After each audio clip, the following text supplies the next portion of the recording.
بہترین جو ہے وہ تجارت کار، یہ کیسے ہو سکتا ہے کہ وہ دونوں تو کبھی بھی کسی غلط بات پہ ایک جگہ جو ہے وہ ہو ہی نہیں سکتے؟ اب کیا ہوتا ہے کہ جب وہ یہ کہتے ہیں نا کہ یہ دونوں کسی بات پر جو ہے نا وہ ایک جگہ کسی غلط بات پہ نہیں ہو سکتے، تو وہ کیا کرتے ہیں، وہ فوراً بھاگے بھاگے ابو بکر صدیق کے پاس جاتے ہیں اور ان کو کہتے ہیں کہ یہ کیا واقعی سچ بات ہے کہ محمد بن عبداللہ صلی اللہ علیہ وآلہ وسلم نے نبوت کا دعویٰ کیا ہے اور آپ نے ان کی پیروی اختیار کر لی ہے؟ تو حضرت ابو بکر کہتے ہیں کہ ہاں ہاں بالکل ایسا ہی ہے، اور پھر ان کو بھی دعوت دیتے ہیں۔ اس پر جو طلحہ رضی اللہ تعالیٰ عنہ ہوتے ہیں، سوری انہو ہوتے ہیں، یہ کیا کرتے ہیں کہ یہ بصرہ کے جو راہب کا واقعہ ہوتا ہے نا وہ حضرت ابو بکر صدیق کو جو ہے وہ پورا پورا سناتے ہیں، اور وہ بڑا اس بات پہ جو ہے وہ حیران ہوتے ہیں۔ تو وہ کہتے ہیں چلو ایسا کرتے ہیں، میرے ساتھ تم نبی صلی اللہ علیہ وآلہ وسلم کے پاس چلو۔ پھر وہ دونوں نبی صلی اللہ علیہ وآلہ وسلم کے پاس جاتے ہیں، اور وہاں جا کے جو ہے وہ حضرت طلحہ کو آپ صلی اللہ علیہ وآلہ وسلم بھی دین کے بارے میں بتاتے ہیں، دین کے بارے میں سکھاتے ہیں، دعوت دیتے ہیں، اور وہ فوراً جو ہے وہ کلمہ پڑھ کے اور ایمان لے آتے ہیں اور مسلمان ہو جاتے ہیں۔ اب یہ جو ہے یہ وہ چوتھے انسان تھے جو حضرت ابو بکر صدیق رضی اللہ تعالی عنہ کے ہاتھ پر مسلمان ہوئے تھے۔ اب ایک طرف تو یہ ہو گیا، اور دوسری طرف کیا ہوتا ہے کہ جو ان کے گھر والوں کو، ان کے خاندان والوں کو، ان کے قبیلے والوں کو پتہ چلتا ہے کہ حضرت طلحہ جو ہیں وہ مسلمان ہو گئے، تو انہیں زبردست قسم کا صدمہ لگتا ہے، خاص طور پہ ان کی والدہ کو بہت بری طرح سے جو ہے نا وہ شوق لگتا ہے، اور وہ بہت ہی اپسیٹ ہو جاتی ہیں، کیونکہ ان کے خیال سے جو حضرت طلحہ ہیں he was a very very talented person, اور ان کی والدہ نے یہ سوچا ہوا تھا کہ ایک دن یہ قبیلے کا سردار بنے گا۔ اور جو یہ ٹرائبل سوسائٹیز ہوتی تھی نا، ان میں جو سردار ہونا ہوتا تھا یہ بہت ہی کرٹیکل پوزیشن ہوتی تھی، تو وہ کیا ہوا، وہ ایکسٹریملی اپسیٹ ہو گئیں، اور اس زمانے میں یہ صحابہ کرام پہ جو ہے، جس زمانے میں جو جو لوگ ایمان لا رہے تھے ان پہ بے پناہ ٹارچر ہو رہا تھا، سختیاں ہو رہی تھی، تو پھر کیا ہوتا ہے کہ کیا ہوتا ہے کہ وہ حضرت طلحہ اور حضرت ابو بکر صدیق پہ ٹارچر کرنے کے لیے کس کو جو ہے وہ پرمٹ کیا جاتا ہے، نوفل ابن خلیت کو۔ ان کو جو ہے وہ مکہ والے جو قریش والے تھے وہ اپنا کہتے تھے دا لائن آف دا قریش، ان کو جو ہے وہ یہ کام دیا جاتا ہے کہ تم نے ان دونوں پر ظلم ڈھانے ہیں، ٹارچر کرنا ہے ان دونوں کو۔ اب کیا ہوتا ہے کہ ان دونوں کو رسی سے باندھ دیا جاتا ہے، اور پھر جو ہے وہ مکہ کے جو اوباش قسم کے لڑکے وغیرہ ہوتے ہیں ان کے حوالے کیا جاتا ہے، اور وہ ان کو خوب سزائیں دیتے ہیں۔ تو پھر کیا ہوتا ہے کہ حضرت ابو بکر اور حضرت طلحہ جو ہوتے ہیں ان کو اسی وجہ سے کریا نین بھی کہتے ہیں، یعنی کہ ایسے دو صحابہ جن کو ایک ساتھ باندھ کر ایک ساتھ ٹارچر کیا گیا، ٹھیک ہے۔ پھر ایک روز کیا ہوتا ہے کہ صفا اور مروہ کے درمیان جو ہے نا ایک شخص صحیح کر رہا ہوتا ہے، تو وہ دیکھتا ہے، صحیح کر رہا ہوتا ہے، وہ دیکھتا ہے کہ بہت سے لوگ ایک نوجوان آدمی کے پیچھے بھاگ رہے ہیں، اس کے دونوں ہاتھ جو ہے اس کی گردن کے پیچھے بندھے ہوئے ہیں، اور لوگ اس کو دھکے دے رہے ہیں، اس کو مار رہے ہیں، پیٹ رہے ہیں، اور پیچھے پیچھے ایک بوڑھی عورت بھی جو ہے وہ چلتی بھی جا رہی ہے، جو چیخ چیخ کر اس کو برا بلا کہہ رہی ہے اور گالیاں وغیرہ دے رہی ہے۔ تو وہ شخص لوگوں سے پوچھتا ہے کہ یہ کیا ماجرا ہے، یہ کیا ہو رہا ہے؟ تو وہ بتاتے ہیں کہ ان کا نام جو ہے وہ طلحہ بن عبید اللہ ہے، اور یہ اپنے دین کو ترک کر کے، اور جو بنی ہاشم کے لڑکے ہیں محمد صلی اللہ علیہ وآلہ وسلم، یہ انہوں نے ان کی پیروی اختیار کر لی ہے، اور یہ جو پیچھے ان کے بوڑھی خاتون ہیں یہ ان کی والدہ ہیں۔ تو حضرت طلحہ بن عبید اللہ پر باقی صحابہ اور ان کی طرح بے پناہ ظلم ہوتا ہے، بہت جبر کیا جاتا ہے، اور پھر کیا ہوتا ہے کہ جو مکہ والا ٹائم پیریڈ ہے جب یہ اوور کم ہو جاتا ہے، تو جیسا کہ آپ سب کو پتا ہے کہ پھر مدینہ منورہ کی طرف جو ہے وہ اللہ تعالیٰ نے جو ہے وہ تمام اصحاب کے لیے راستہ کھولا تھا اور انہوں نے ہجرت کی تھی۔ تو اس کے بعد جو پہلی کشمکش آتی ہے مسلمانوں اور قریش کے درمیان وہ تھی غزوہ بدر، ٹھیک ہے نا۔ اب کیا ہوتا ہے کہ جب غزوہ بدر ہوتی ہے، سب کو پتا ہے کہ غزوہ بدر جو ہے وہ دوسری ہجری میں جو ہے وہ ہوئی تھی، اور آپ صلی اللہ علیہ وآلہ وسلم غزوہ بدر سے کچھ وقت پہلے جو ہے وہ حضرت طلحہ کو کسی کام سے جو ہے وہ بھیج دیتے ہیں نا، اپنے کسی کام سے ان کو بھیج دیتے ہیں۔ اب کیا ہوتا ہے کہ اور ان کے ساتھ ایک اور صحابہ کو بھیجتے ہیں، حضرت سعید بن زید کو۔ اب یہ دونوں کسی کام سے جو ہے جب وہ واپس آتے ہیں، تو کیا ہوتا ہے کہ ادھر یہ جو مسلمان ہوتے ہیں یہ غزوہ بدر سے واپس آ رہے ہوتے ہیں، غزوہ ہو چکی ہوتی ہے، اور یہ دونوں جو ہے وہ کام نپٹا کر واپس آ رہے ہوتے ہیں۔ تو حضرت طلحہ کو اتنا کوئی افسوس ہوتا ہے کہ یہ کیا ہو گیا، میں غزوہ میں شرکت نہیں کر سکا، تو آپ صلی اللہ علیہ وآلہ وسلم ان کو تسلی دیتے ہیں اور کہتے ہیں کہ آپ کو بھی اتنا ہی ثواب ملے گا جتنا شرکائے بدر کو ملا ہے۔ تو اب کیا ہوتا ہے کہ وہ کہتے ہیں بھائی آپ جو ہے غم نہ کریں، آپ کو میں نے بھیجا تھا، میرے کام سے آپ گئے تھے، تو آپ کو بھی اتنا ہی اجر ملے گا۔ تو ان کو تھوڑا اس بات سے تسلی ہو جاتی ہے، سکون آ جاتا ہے۔ پھر کیا ہوتا ہے کہ اس کے بعد جو ہے وہ غزوہ احد ہوتی ہے۔ اب اس میں حضرت طلحہ کا بڑا ہی جو ہے نا وہ خاص قسم کا جو ہے وہ کردار ہے۔ کیا ہوتا ہے کہ احد میں ایک وقت ایسا آتا ہے کہ احد کا واقعہ تو ویسے بہت لمبا ہے، لیکن ہم اس کی ایک چھوٹے سے حصے پہ فوکس کر رہے ہیں جہاں پہ حضرت طلحہ کا رول ہے۔ کہ کیا ہوتا ہے کہ آپ صلی اللہ علیہ وآلہ وسلم پہ غزوہ احد کے وقت ایک موقع ایسا آتا ہے کہ صرف 10 انصاری صحابہ اور حضرت طلحہ بن عبید اللہ جو ہوتے ہیں وہ مہاجرین میں سے آپ صلی اللہ علیہ وآلہ وسلم کے ساتھ اکیلے رہ جاتے ہیں۔ پھر کیا ہوتا ہے، اور اچھا ایک چیز اور کہ احد کی ہی وجہ سے جو ہے وہ ان کا جو حضرت طلحہ کا نام ہے دا لیونگ مارٹر پڑ گیا تھا، یعنی زندہ شہید۔ اب کیا ہوتا ہے کہ ایک ایسا موقع آتا ہے کہ صرف 10 صحابہ جو انصار ہوتے ہیں اور ایک صحابہ جو مہاجر حضرت طلحہ ہوتے ہیں وہ آپ صلی اللہ علیہ وسلم کے ساتھ رہ جاتے ہیں۔ اب آپ صلی اللہ علیہ وآلہ وسلم پہ جو ہے وہ مشرکین حملہ آور ہو رہے ہوتے ہیں، اور آپ صلی اللہ علیہ وآلہ وسلم جو ہے وہ جو غزوہ احد کی پہاڑی ہے اس پہ چڑھنے کی مسلسل کوشش کر رہے ہوتے ہیں۔ تو ایک جو کفار کا لشکر ہوتا ہے وہ ان کی طرف بڑھتا ہے، آپ صلی اللہ علیہ وسلم کی طرف، ان کو شہید کرنے کے لیے، نعوذ باللہ۔ تو آپ صلی اللہ علیہ وسلم پوچھتے ہیں کون ہے آج، کون ہے ان لوگوں میں سے جو مجھ سے ان لوگوں کو دور بھگائے اور پھر وہ جنت میں میرا رفیق ہوگا۔ تو حضرت طلحہ جو ہوتے ہیں وہ فوراً سے کہتے ہیں میں ہوں نا، میں ہوں۔ تو وہ کہتے ہیں نہیں نہیں، تم اپنی جگہ پہ موجود رہو۔ تو پھر اتنے میں ایک جو نصاری صحابہ ہوتے ہیں، انصاری، وہ آتے ہیں اور وہ کہتے ہیں میں ہوں نا۔ تو آپ صلی اللہ علیہ وآلہ وسلم کہتے ہیں ہاں ٹھیک ہے، تم جو ہے دفاع کرو۔ پھر کیا ہوتا ہے کہ وہ دفاع کرتے کرتے جو ہے وہ صحابہ شہید ہو جاتے ہیں۔ پھر آپ صلی اللہ علیہ وآلہ وسلم پوچھتے ہیں کون ہے جو آگے بڑھ کر ان مشرکین سے لڑے گا؟ تو پھر حضرت طلحہ فوراً سے کہتے ہیں میں ہوں نا، میں لڑوں گا۔ تو آپ صلی اللہ علیہ وآلہ وسلم کہتے ہیں کہ نہیں، تم اپنی جگہ پہ قائم رہو۔ اور پھر ایک انصاری صحابہ آتے ہیں اور وہ اجازت چاہتے ہیں، تو آپ صلی اللہ علیہ وآلہ وسلم کہتے ہیں ہاں ٹھیک ہے، آپ جو ہے آگے بڑھیے اور دفاع کیجیے۔ اب کیا ہوتا ہے، ایسا کرتے کرتے کرتے کرتے ایک ایک کر کر جو ہے وہ صحابہ کرام جو ہوتے ہیں انصاری سارے، وہ شہید ہو جاتے ہیں اور قتال کرتے کرتے سب کے سب شہید ہونے لگتے ہیں۔ اب جو ہے آپ صلی اللہ علیہ وآلہ وسلم کے ساتھ رہ جاتے ہیں حضرت طلحہ۔ اب کیا ہوتا ہے کہ اب جب صرف وہ باقی رہتے ہیں تو پھر آپ صلی اللہ علیہ وآلہ وسلم کہتے ہیں اب کون ہے؟ تو وہ یہ کہتے ہیں میں ہوں نا۔ تو وہ کہتے ہیں ٹھیک ہے، اب جو ہے وہ تمہاری باری آ گئی ہے، اب تم دفاع کرو۔ تو اب کیا ہوتا ہے کہ حضرت طلحہ کیا کرتے ہیں کہ وہ آپ صلی اللہ علیہ وآلہ وسلم کا جو ہے وہ دفاع ایسے کرتے ہیں کہ وہ پہلے تھوڑی تھوڑی ہیلپ کر کے آپ صلی اللہ علیہ وآلہ وسلم کو ایک طرف جو ہے وہ پہاڑ کے اوپر تھوڑا تھوڑا سہارا دے کے چڑھا رہے ہوتے ہیں، اور پھر جو ہے وہ ذرا سا 2 4 6 قدم نیچے جاتے ہیں اور پھر جو ہے وہ مشرکین سے لڑتے ہیں۔ پھر جلدی سے بھاگ کے پیچھے اوپر کی طرف آتے ہیں اور آپ صلی اللہ علیہ وسلم کو پھر سہارا دے کے اوپر چڑھاتے ہیں۔ اب کیوں وہ سہارا دے رہے ہوتے ہیں کہ یہ وہ غزوہ تھی کہ جس میں آپ صلی اللہ علیہ وآلہ وسلم کے جو ہے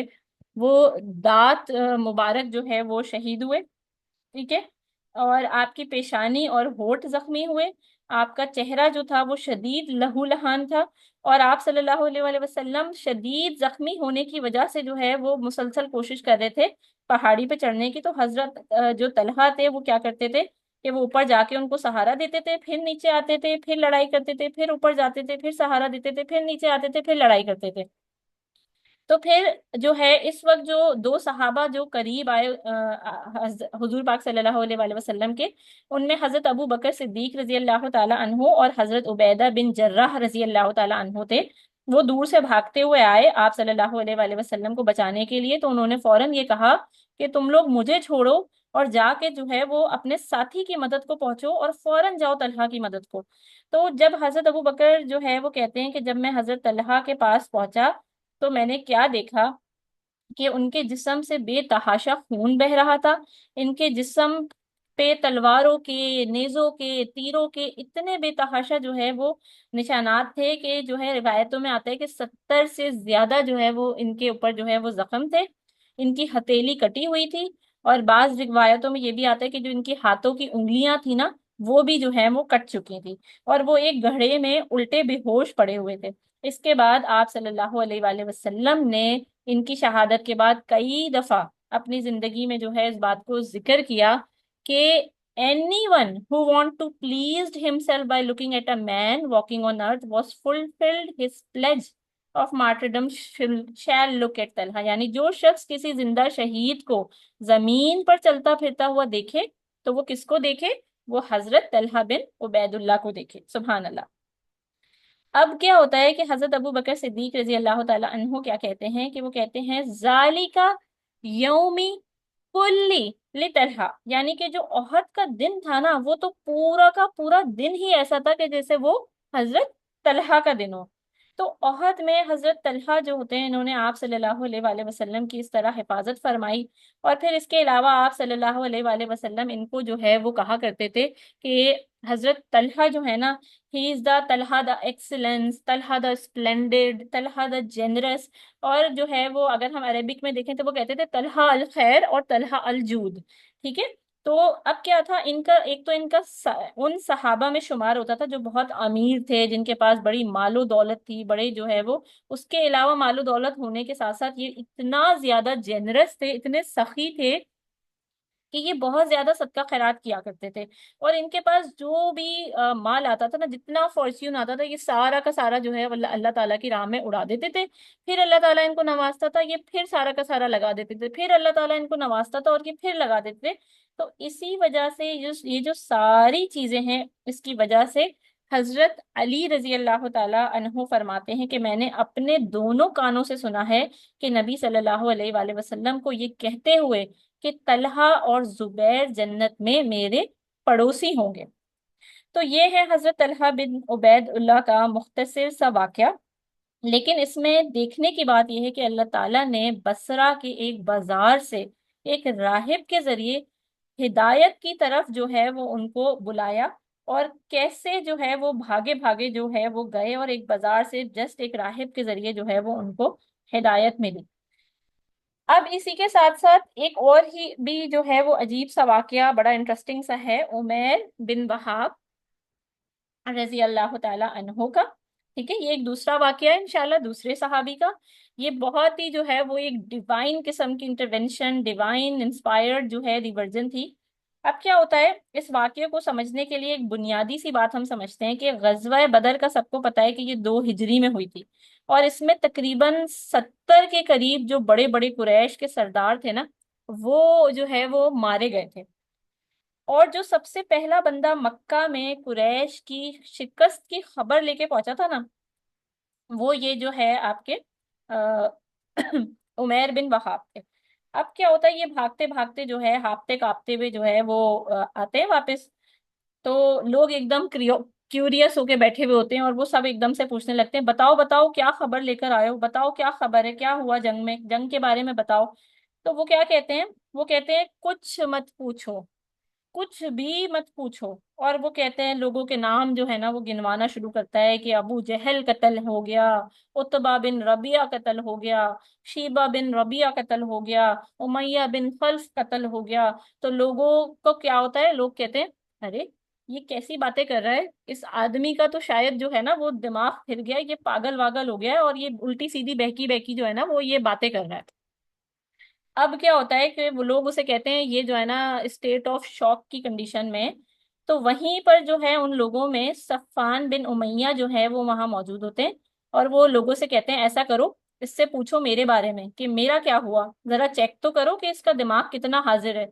اب وہ اس سے پوچھتے ہیں یہ بتاؤ صفان بن امیہ کا کیا ہوا.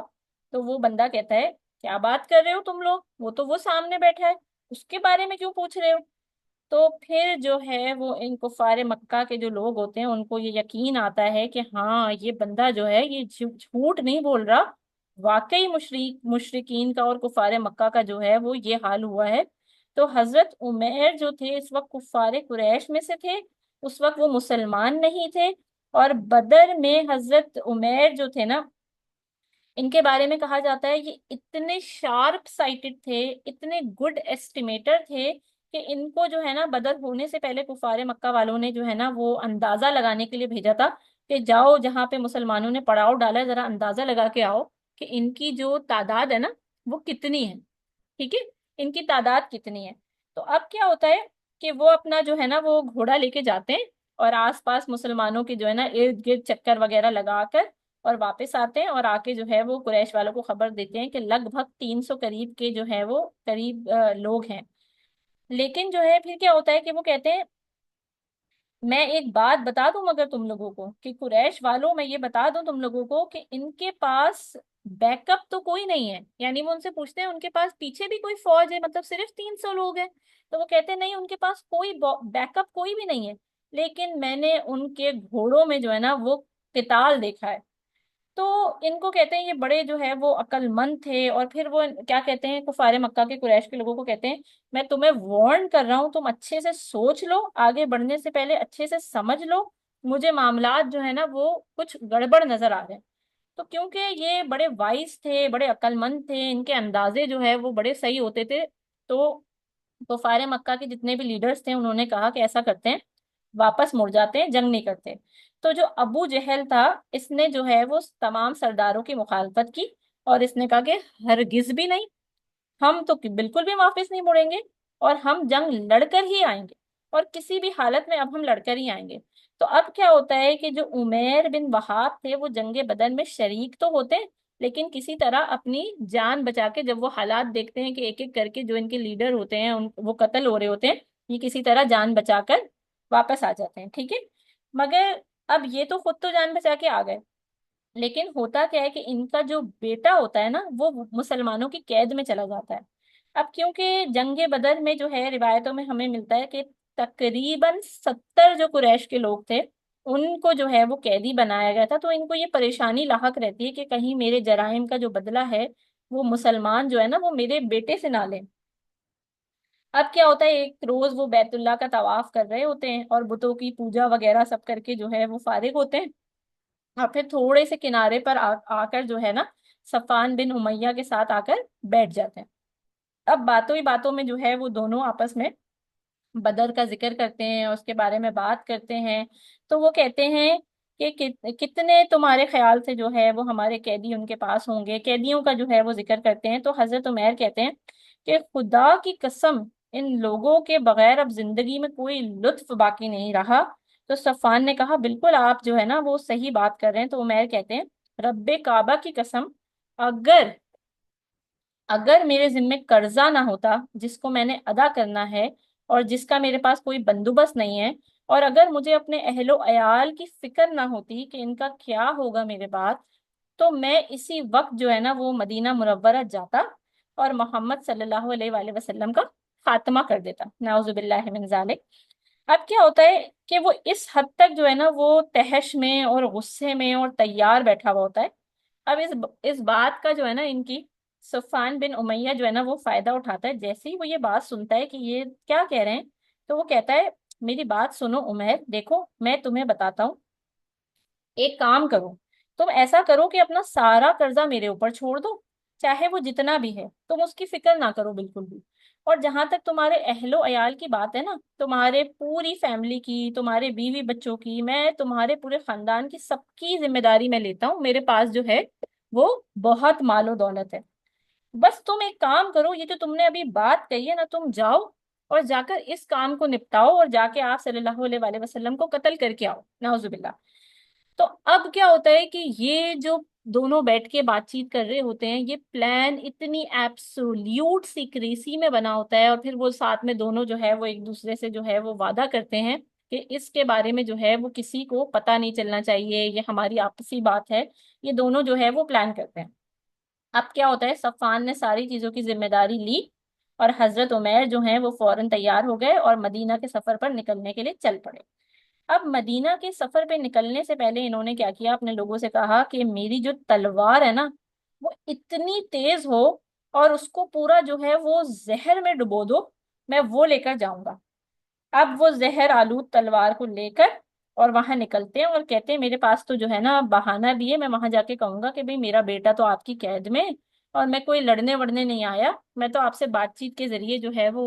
معاملات کو حل کرنے آیا ہوں کہ آپ میرے بیٹے کو جو ہے وہ آزاد کر دیں، یا اس کے عوض آپ کو جو بھی چاہیے، تو میں تو بات چیت وغیرہ کرنے آیا ہوں۔ اب کیا ہوتا ہے کہ یہ نکل گئے مدینہ کے لیے، اور پھر کیا ہوتا ہے کہ جس وقت یہ مدینہ پہنچتے ہیں تو وہیں پر مسجد نبوی صلی اللہ علیہ وآلہ وسلم کے قریب صحابہ کرام بیٹھے ہوتے ہیں، اور آپس میں جو ہے وہ اتفاقاً جنگ بدر ہی کی بات آپس میں یہ لوگ سب کر رہے ہوتے ہیں بیٹھ کے صحابہ۔ تو ان لوگوں میں حضرت عمر رضی اللہ تعالی عنہ موجود تھے۔ جیسے ہی ان کی نظر اس پہ عمیر پہ پڑتی ہے، وہ کیا کرتے ہیں، وہ کہتے ہیں یا اللہ، اللہ کا دشمن یہاں پہ کیا کر رہا ہے؟ اور اللہ کی قسم یہ یقیناً کسی نیک ارادے سے تو یہاں پر بالکل بھی نہیں آیا، اور یہ مکہ میں بھی جو ہے وہ مشرکین کو ہمارے خلاف جو ہے وہ اکساتا رہتا تھا، بھڑکاتا رہتا تھا، اور جنگ بدر سے پہلے تو اس نے ہماری مقبری بھی کی تھی۔ تو وہ کیا کرتے ہیں، وہ صحابہ کو کہتے ہیں تم لوگ فوراً جو ہے وہ اٹھو اور فٹافٹ رسول اللہ صلی اللہ علیہ وآلہ وسلم کے پاس جو ہے وہ جاؤ اور ان کو گھیر لو، اور ہوشیار رہنا، یہ بہت چلاک آدمی ہے، یہ ضرور کوئی منصوبہ بنا کے یہاں آیا ہے، کہیں ایسا نہ ہو کہ یہ تم لوگوں کو دھوکہ دے دے اور تم پر لپک پڑے۔ اور پھر وہ خود کیا کرتے ہیں، وہ بھاگ کر دوڑ کر جو ہے وہ لپکتے ہیں، اور حضرت اس کو عمیر کو جو ہے وہ جا کے پکڑ لیتے ہیں، اور فوراً جو ہے وہ آپ صلی اللہ علیہ وآلہ وسلم کے پاس جو ہے وہ پہنچتے ہیں اور ان سے کہتے ہیں اے اللہ کے رسول صلی اللہ علیہ وآلہ وسلم، یہ اللہ کا دشمن ہے نا، یہ جو آیا ہے نا یہ تلوار لے کر آ رہا ہے، اور مجھے یقین ہے کہ اس کا جو ہے نا کوئی برا ارادہ ہے۔ تو آپ صلی اللہ علیہ وآلہ وسلم نے جب یہ بات سنی تو انہوں نے کہا اس کو ذرا میرے پاس لے کر آؤ۔ پھر کیا ہوتا ہے، آپ صلی اللہ علیہ وآلہ وسلم کے پاس اس کو لایا جاتا ہے۔ حضرت عمر نے جو ہے وہ اس کو گریبان سے پکڑا ہوا ہوتا ہے کس کے۔ تو آپ صلی اللہ علیہ وآلہ وسلم کہتے ہیں کہ عمر اس کو چھوڑو اور تم ذرا پیچھے ہو کے کھڑے ہو جاؤ۔ تو حضرت عمر کو پھر کہتے ہیں تم ادھر ذرا میرے ذرا پاس آؤ اور مجھے یہ بتاؤ کہ تم یہاں کس ارادے سے آئے ہو۔ تو آپ صلی اللہ علیہ وسلم جو ہیں وہ زمانہ جاہلیت میں جو طریقہ ہوتا تھا سلام وغیرہ کرنے کا اور سجدہ ریز ہونے کا، تو وہ آتا ہے اور بڑے جو ہے وہ سینہ چوڑا کر کے ان کو اس طرح سے جو ان کا طریقہ کار ہوتا تھا اسلام سے پہلے اس طرح سلام وغیرہ کرتا ہے۔ تو آپ صلی اللہ علیہ وآلہ وسلم نے کہا کہ اللہ تعالیٰ نے ہمیں اس سے بہت بہتر طریقہ جو ہے وہ سلام کرنے کا بتایا ہے، جو کہ ہے السلام علیکم ورحمۃ اللہ وبرکاتہ۔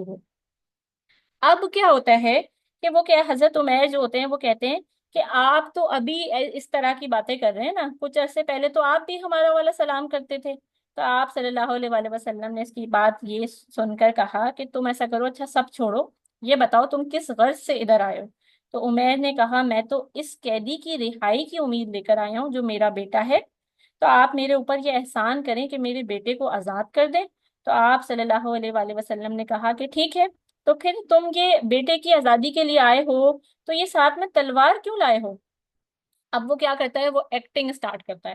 وہ کہتا ہے او ہو یہ تو جو ہے نا تلواریں جو ہے نا ان کا تو ستیہ ناش ہو جائے، انہوں نے تو جنگ بدر میں ہمارے یہ تلواریں کسی کام نہیں آئیں اور یہ بالکل فضول چیز ہے۔ تو آپ صلی اللہ علیہ وآلہ وسلم اس کو ایسا کرتے ہوئے جو ہے وہ دیکھ کے کہتے ہیں میری بات سنو، تم مجھے سیدھی طرح سے بتاؤ کہ تم کس غرض سے یہاں آئے ہو، کیا مقصد ہے تمہارا؟ تو وہ شخص کہتا ہے میں واقعی اسی غرض سے آیا ہوں کہ آپ میرے بیٹے کو رہائی دے دیں۔ تو آپ صلی اللہ علیہ وآلہ وسلم جو ہیں وہ کہتے ہیں نہیں،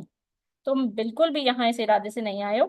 اور صحیح بات یہ ہے کہ تم نے اور سفیان بن امیہ نے کعبہ کے پاس بیٹھ کر تم نے قریش کے مقتولین کا ذکر کیا جو بدر کے کنویں میں پڑے ہوئے ہیں، اور پھر تم نے کہا کہ اگر میرے اوپر قرض نہ ہوتا اور اگر مجھے اپنے اہل و عیال کی کفالت کی ذمہ داری کی فکر نہ ہوتی، میں یثرب جاتا اور جا کر آپ صلی اللہ علیہ وآلہ وسلم کا کام تمام کرتا، نعوذ باللہ۔ اور تمہیں جو ہے وہ صفان نے اس شرط پہ یہاں بھیجا ہے کہ تم مجھے مارو گے اور وہ تمہارے سارے قرضوں کی ادائیگی کرے گا، تمہارے اہل و عیال کی کفالت کی ذمہ داری ساری اس کے اوپر ہے۔ تو یاد رکھو کہ تمہارے اور تمہارے ارادے کے درمیان جو ہے نا اللہ تعالیٰ موجود ہے۔ اب جب یہ بات عمیر نے سنی، اب کیا ہوتا ہے کہ وہ کمپلیٹ اسٹیٹ آف شاک میں چلا جاتا ہے تھوڑی دیر کے لیے، کیونکہ وہ 100% شور تھا کہ یہ جو بات چیت ان دونوں کے درمیان طے ہوئی تھی یہ تو کسی کو بھی معلوم نہیں تھی۔ تو وہ ایک دم سے خاموش ہو جاتا ہے اور سکتے کی حالت میں چلا جاتا ہے، اور پھر ایک دم سے کہتا ہے لا الہ الا اللہ محمد الرسول اللہ، اور اسلام کو ایکسپٹ کر لیتا ہے۔ اب کیا ہوتا ہے، اس کے اسلام ایکسپٹ کرنے سے مسلمان بہت خوش ہوتے ہیں، کیونکہ وہ بہت جو ہے وہ سائٹڈ تھا، شارپ تھا، ایسٹیمیٹر بہت زبردست تھا، تو مسلمان بڑے خوش ہوتے ہیں۔ اور جو حضرت عمر ہوتے ہیں نا وہ کہتے ہیں کہ جس وقت یہ آیا تھا نا، اس وقت میرے نزدیک یہ سب سے بدترین انسان تھا، لیکن آج جو ہے نا وہ مجھے میرے بعض بیٹوں سے بھی زیادہ محبوب ہے۔ یہ ہمیں روایت میں ملتا ہے، حضرت عمر کے قولیں ہیں۔ تو اب کیا ہوتا ہے، یہ تو معاملہ ہو گیا مدینہ منورہ میں جو ہو رہا ہے، ٹھیک ہے نا۔ اب دوسری طرف کیا ہوتا ہے، یہ جو صفوان بن امیہ ہوتا ہے یہ بڑا خوش ہوتا ہے، بہت ہی ایکسائٹڈ ہوتا ہے، اور مسلسل جو ہے وہ سینہ چوڑا کر کے جو ہے وہ مکہ کی گلیوں میں جو ہے وہ پھر رہا ہوتا ہے، اور اس کو اس خبر کا انتظار ہوتا ہے جو ان کی طرف سے آنے والی ہوتی ہے۔ تو اب کیا ہوتا ہے، روایتوں میں ہمیں ملتا ہے کہ یہ جو صفان ہے نا، یہ بڑے غرور سے مکہ کی گلیوں میں چلتا پھرتا تھا، اور بڑی خوشی سے سینہ چوڑا کر کے۔ تو لوگ اس سے پوچھتے تھے، صفان تم اتنے خوش کیوں ہو؟ ابھی تو تمہارے باپ کے قتل کو اور اس غزوہ بدر کو کچھ عرصہ گزرا ہے، تو تم کیوں کس بات پہ اتنے جو ہے وہ خوش خوش پھرتے ہو؟ ابھی تو ہمارے دماغوں میں ہمارے جو ہے وہ اپنوں کا غم بھی تازہ ہے، تم کیسے اتنا خوش ہو؟ تو وہ کہتا ہے کہ ان قریب جو ہے نا وہ تمہیں ایسی بات پتہ چلے گی، ایسی خبر ملے گی کہ تم غزوہ بدر کا سارا ماجرا ہی بھول جاؤ گے، اور بڑی زبردست قسم کی جو ہے نا بس وہ خبر ان قریب آنے والی ہے۔ اب وہ کیا کرتا تھا، جیسے ہی کوئی مکہ میں باہر سے دوسرے ممالک سے اور آس پاس سے قافلے وغیرہ آتے تھے نا، تو وہ بھاگ کے دوڑ کے جو ہے وہ جاتا تھا اور ان سے پوچھتا تھا، کوئی خاص خبر آئی ہے کیا؟ کوئی خاص خبر آئی ہے مدینہ کی طرف سے؟ کیا مدینہ میں یثرب میں کوئی واقعہ پیش آیا ہے؟ تو لوگ اسے کہتے تھے، نہیں کوئی واقعہ پیش نہیں آیا۔ تو پھر جو ہے وہ اسی طرح جب جب قافلے آتے تھے یہ جاتا تھا بھاگتا دوڑتا ہوا اور پوچھتا تھا، بھائی کوئی خاص خبر ہے مدینہ میں؟ کچھ ہوا ہے مجھے بتاؤ، کچھ ہے؟ تو ایک دن کیا ہوتا ہے کہ اسی قافلے والے میں سے ایک شخص کہتا ہے، کوئی خاص خبر تو نہیں ہے، ہاں لیکن ایک بات ہے کہ عمیر بن وہاب جو ہے نا وہ مسلمان ہو گئے۔ اب اس کو جو ہے وہ شوق لگتا ہے سن کے، وہ کہتا ہے کیا؟ اور اس کے جو ہے وہ کانوں سے دھواں نکلنے لگتا ہے، اس کا چہرہ سرخ ہو جاتا ہے غصے میں، اور وہ شدید جو ہے نا اس کو ایسی حالت ہو جاتی ہے کہ میں کس کو مار دوں کس کو کاٹ دوں۔ اب کیا ہوتا ہے کہ حضرت عمیر جو ہے نا وہ دین سیکھتے ہیں، اسلام سیکھتے ہیں، اور پھر اس کے بعد جو ہے نا آپ صلی اللہ علیہ وآلہ وسلم سے یہ اجازت مانگتے ہیں کہ میں جو ہے وہ مکہ جانا چاہتا ہوں اور وہاں جا کے پریچ کرنا چاہتا ہوں۔ اب کیا ہوتا ہے، یہ جو ہے وہ مکہ آتے ہیں، اور جو مکہ آتے ہی ان کو جو پہلا شخص ملتا ہے نا، جو پہلا شخص ان کو ملتا ہے وہ یہ صفوان ملتا ہے، اور وہ اتنے غم غصے اور شدید حالت میں ہوتا ہے کہ وہ اس کو کہتا ہے، تم اسلام لے آئے؟ یہ کیا تم نے کیا؟ میں تو سمجھتا تھا ساری دنیا اسلام لے آئے گی مگر تم کبھی بھی نہیں لے کر آؤ گے، یہ تم نے کیا کر دیا؟ اب وہ تلوار وغیرہ سب لے کر جاتا ہے، لیکن وہ دیکھتا ہے کہ یہ جو سامنے سے آ رہے ہوتے ہیں ان کے پاس بھی جو ہے وہ تلوار وغیرہ سب ہوتی ہے، یہ ویل اکوپڈ ہوتے ہیں۔ تو وہ کیا کرتا ہے، وہ گالی گلوچ کر کے برا بھلا کہہ کے کسی طرح اپنے غصے کو ٹھنڈا کرنے کی کوشش کرتا ہے اور وہاں سے چلا جاتا ہے۔ پھر کیا ہوتا ہے، حضرت عمیر جو ہیں وہ بہت عرصہ وہاں مکہ میں رہتے ہیں، ان کے ہاتھوں پر بہت سے لوگوں نے اسلام قبول کیا، اور پھر جتنے لوگوں نے ان کے ہاتھوں پر اسلام قبول کیا تھا، پھر اس کے بعد جب وہ واپس مدینہ جاتے ہیں نا تو ان کے ساتھ ساتھ مسلمانوں کا بہت بڑا قافلہ جو ہے وہ لے کر مدینہ کی طرف جاتے ہیں۔ اب آپ دیکھیں، جب وہ پہلی دفعہ گئے تھے تو وہ زہر آلود تلوار کو تیز ترین کر کے اور جو ہے وہ مدینہ گئے تھے، اور اب جب وہ جا رہے ہیں تو وہ اپنے ساتھ اتنے سارے لوگوں کو اور بھی مسلمان کر کے لے کے جا رہے ہیں، اور راستے میں تلاوت قرآن کرتے ہوئے جا رہے ہیں، اور ان کے ساتھ بہت سارے نو مسلم بھی ہیں۔ یہ تو ہو گئی حضرت عمیر کی بات۔ اب یہ جو صفان بن امیہ کا معاملہ تھا، کیا ہوتا ہے کہ جب فتح مکہ ہوتا ہے نا تو یہ صفان بن امیہ دم دبا کے بھاگ جاتا ہے جدہ کی طرف،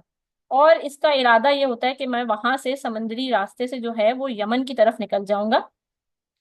اور ادھر مدینہ میں جو عمیر رضی اللہ تعالیٰ عنہ ہوتے ہیں نا، یہ جب واپس آتے ہیں تو یہ آ کے آپ صلی اللہ علیہ وآلہ وسلم سے کہتے ہیں کہ مجھے نا آپ سے ایک اجازت چاہیے کہ آپ جو ہے نا یہ صفان بن امیہ کو امان جو ہے وہ آپ دے دیں، اور جو ہے میں یہ چاہتا ہوں کہ میں ایک بار اور کوشش کر دوں کہ میں اسلام کی طرف ان کو راغب کر سکوں، اور آپ مجھے میرے ساتھ لے جانے کے لیے کوئی ایسی نشانی دے دیں کہ جو میں اس کو دکھا کے یہ یقین دلا سکوں کہ آپ صلی اللہ علیہ وآلہ وسلم سے میں بات چیت کر کے آیا ہوں اور جو ہے آپ کو امان دیا جائے گا۔ تو آپ صلی اللہ علیہ وآلہ وسلم انہیں اپنا ٹربن جو ہوتا ہے وہ اتار کر دے دیتے ہیں۔ اب وہ جاتا ہے تو یہ جو حضرت صفان ہوتے ہیں یہ جو ہے وہ ٹریول کرنے ہی والے ہوتے ہیں، تو وہ ان کو روکتا ہے، ان کے آگے گڑ گڑاتا ہے کہ اسلام لے آؤ اسلام لے آؤ، اور پھر ان کو اپنے ساتھ کسی طرح مدینہ لے آتا ہے۔ پھر جب وہ مدینہ آ جاتے ہیں تو پھر کیا ہوتا ہے کہ مدینہ آ کے وہ آپ صلی اللہ علیہ وآلہ وسلم سے ملتے ہیں، اور آپ صلی اللہ علیہ وسلم سے کہتے ہیں کہ بھائی میں ابھی فوراً تو جو ہے نا وہ ایمان نہیں لا رہا، اسلام نہیں لا رہا، لیکن جو ہے نا وہ آپ مجھے 2 مہینے کا وقت دے دیں۔ تو آپ صلی اللہ علیہ وآلہ وسلم انہیں 2 کے بجائے 4 مہینے کا وقت دیتے ہیں۔ دیکھیں آپ رحمت للعالمین صلی اللہ علیہ وآلہ وسلم کی شان دیکھیں کہ وہ لوگ جو ان کے قتل کا منصوبہ بنا رہے تھے، انہی لوگوں کے لیے آپ صلی اللہ علیہ وآلہ وسلم کتنے پولائٹ، کتنے رحم دل، تو وہ کیا کرتے ہیں، ان کو وقت دیتے ہیں۔ اور پھر روایتوں میں آتا ہے کہ صفان بن امیہ نے بھی آگے جا کر اسلام قبول کر لیا تھا۔ ایک تو ان قصوں سے ہمیں آپ صلی اللہ علیہ وسلم کا اعلیٰ اخلاق پتہ چلتا ہے کہ جان کے دشمنوں کے ساتھ بھی انہوں نے کس طرح کی معافی تلافی اور نرمی کا معاملہ فرمایا۔ اور پھر یہ دیکھیں کہ ساتھ ساتھ ہدایت جو ہے نا وہ صرف اور صرف اللہ تعالیٰ کے ہاتھ میں ہے۔ یعنی ہمارے اندازوں کے مطابق جن لوگوں کے بارے میں ہمارا یہ خیال ہوتا ہے کہ یہ تو کبھی بھی اسلام نہیں لائیں گے، کبھی بھی مسلمان نہیں ہوں گے، اور ان کو تو سمجھانا ہی بیکار ہے، ان سے تو بات ہی کرنا بیکار ہے، تو ایسا نہیں ہے۔ ایون جب مکہ میں آپ صلی اللہ علیہ وآلہ وسلم بھی تبلیغ کرتے تھے تو اللہ تعالیٰ نے ان کو قرآن میں یہی تسلی دی کہ ہدایت آپ کے ہاتھ میں نہیں ہے، آپ کا کام پیغام پہنچانا ہے۔ تو اسی طرح ہمارے ارد گرد جتنے بھی لوگ ہیں ہمیں بھی یہ کوشش کرنی چاہیے کہ ہم اپنا کام کرتے رہیں، اور ان کے مطابق جو ہے وہ ہم اندازے نہیں لگائیں۔ اور جتنے بھی جو ہے ہمارے آس پاس لوگ ہیں، متعلقین ہیں، ہمیں چاہیے کہ ہم بھی ان کو اس راہ پہ لے کے آئیں، اور اللہ تعالیٰ ہمیں اور آپ کو اور سب کو آخری لمحے تک انشاءاللہ ایمان کی بہترین حالت میں رکھے۔ آمین ثم آمین یا رب العالمین۔ سبحانک اللہم و بحمدک، اشہد ان لا الہ الا انت، استغفرک و اتوب الیک۔ سبحان ربک رب العزت عما یصفون، وسلام علی المرسلین، والحمد للہ رب العالمین۔ السلام علیکم ورحمۃ اللہ وبرکاتہ۔